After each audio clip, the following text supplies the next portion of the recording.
সেই টেস্ট। দেখো বন্ধুরা, মা কচু পাতা তুলে নিচ্ছে। এই সময় কচু পাতা পাই যায় না এমনিতে, কচু পাতা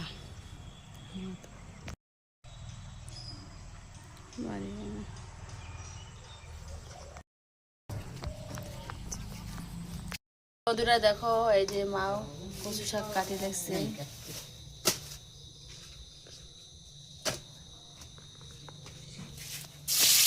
তো মা কচু শাকগুলি কাটি রেডি করে নিয়ে এসে, তো সে মা হাতে হাতে হেল্প করে দেন। তার জন্য দেখো এপাশে ভাত হয়ে গেল, আর এপাশে দেখো কালকে মাছ আছে, ইলিশ মাছ, তো সেগুলো আমি আলু দিয়ে ঝোল করি।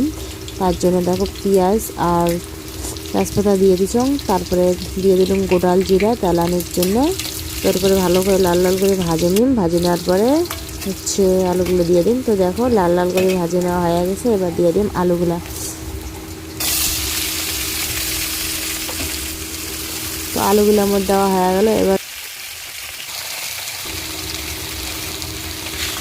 পরিমাণ মতো লবণ দিয়ে দিলাম, পরিমাণ মতো হলুদ দিয়ে দিলাম। এবার আমি লাল লাল করে ভাজে নিলাম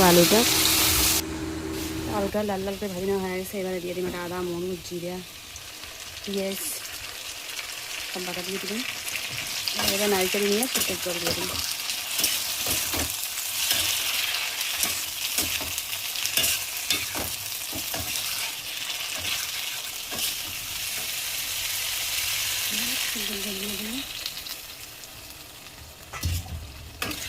এবারে সিদ্ধ হওয়ার জন্য ঢাকা দিন, সিদ্ধ হয়ে যাবে। ঢাকা দিলাম সিদ্ধর জল দিয়ে। সিদ্ধর জল চলে গেছে, এবারে ভালো করে মশলাটা কষে নিই, তারপরে জল ঢালে দিন।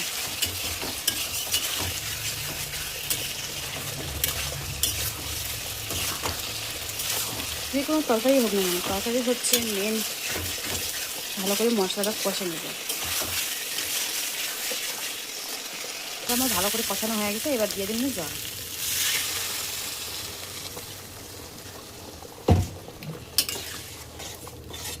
এই জলটা তাতে ফুটুক, তারপরে দিয়ে দিন মাছটা।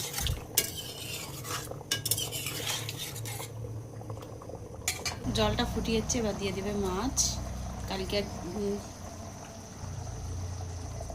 ইলিশ মাছ, কালকে কিছুটা খাচ্ছে আর কিছুটা ছিল।